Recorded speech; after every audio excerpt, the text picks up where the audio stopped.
Hola, buenas noches. El tema del día de hoy es glaucoma neovascular. Soy Michelle Aguilar, residente del Centro Oftalmológico Leo. Ya, como parte de la teoría, el glaucoma neovascular fue propuesto por Weiss en el año 1963, aunque esta enfermedad ha recibido diferentes denominaciones como glaucoma congestivo, rubiótico y hemorrágico.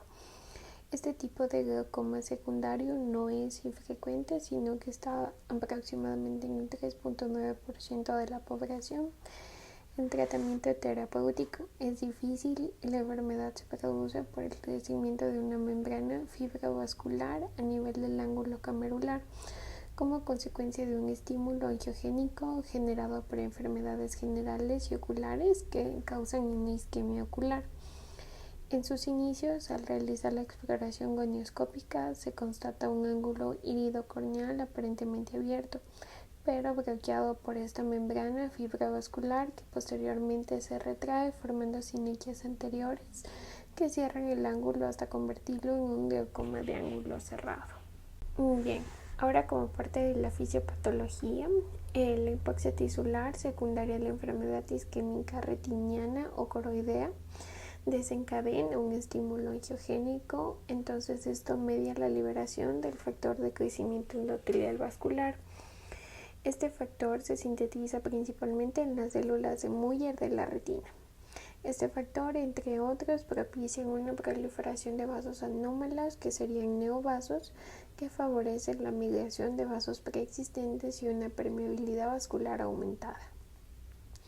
En primer lugar, donde aparecen los neovasos es a nivel del iris. Estos están localizados en una malla de tejido con fibroblastos que crecen por detrás del iris para luego avanzar hacia el ribete pupilar, sobre la superficie del iris y finalmente en el ángulo camerular, al cual tapizan con una membrana fibrovascular sobre la malla trabecular.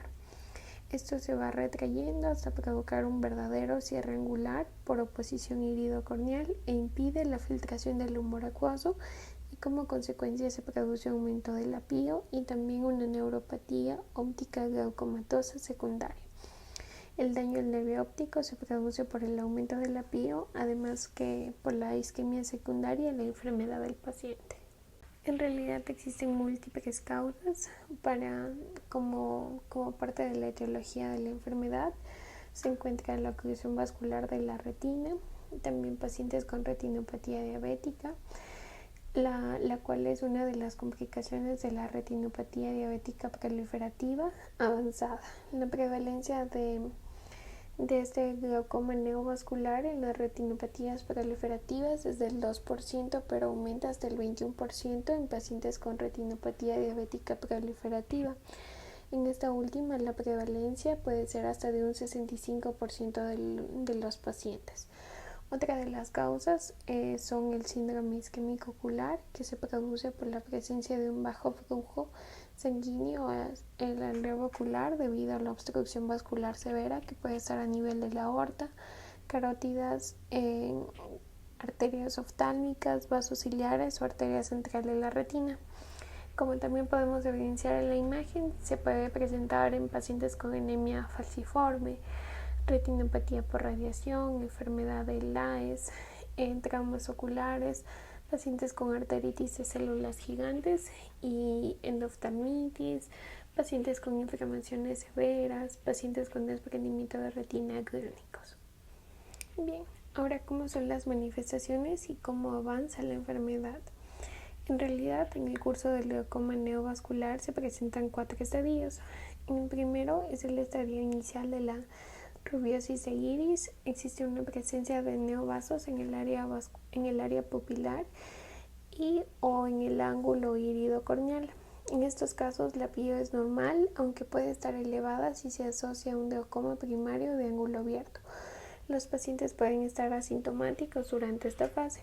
Sin embargo, en el segundo estadio, que es el estadio de ángulo abierto, ya se observa una rubiosis moderada del iris y del ángulo camerular con un crecimiento de tejido fibrovascular que todavía no es visible sobre el trabéculo, y además una disminución del filtrado del humor acuoso. En estos casos la pío ya va en aumento, aunque puede haber oscilaciones. También hay signos inflamatorios en cámara anterior y puede haber ifema. En el tercer estadio, que es el estadio del ángulo cerrado, se caracteriza por severa neovascularización en iris y en ángulo con una rubiosis intensa. La contracción de la membrana fibrovascular causa el cierre progresivo en cremallera del ángulo. Hay presencia de ectropio uveal, sinequias periféricas anteriores, iris plano con abundantes y finos vasos a modo de malla, como también una inflamación muy importante en el segmento anterior, en lo que el paciente puede presentar una inyección conjuntival, ciliar y edema corneal. Y el estadio final de glaucoma congestivo, el cierre angular es completo, la pía es muy elevada, puede pasar por encima de 50 milímetros de mercurio. Se presentan signos como fotofobia, disminución de la agudeza visual y sobre todo un dolor intenso que puede estar acompañado de cefalea, náuseas y vómitos. Bien, ahora cómo se realiza el diagnóstico. En realidad comenzamos con una anamnesis, se realiza un interrogatorio para el conocimiento de antecedentes que puedan causar esta enfermedad. El síntoma principal, como ya se mencionó, es el dolor ocular intenso. Seguido de esto, tenemos que realizar un examen ocular, la determinación de la agudeza visual corregida, la motilidad ocular intrínseca, ya que puede haber defecto pupilar aferente relativo, secundario a la isquemia retiniana, también una biomicroscopía de segmento anterior y se puede encontrar edema corneal, neovasos en el iris, principalmente en el reborde pupilar, y puede aparecer ectropio uveal en fases avanzadas.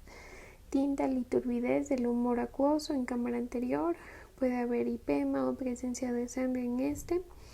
La tonometría es muy importante, aunque el apío al cerrarse el ángulo puede ser normal o baja en casos de isquemia ocular debido a la disminución de la producción del humor acuoso por el cuerpo ciliar que se encuentra inflamado.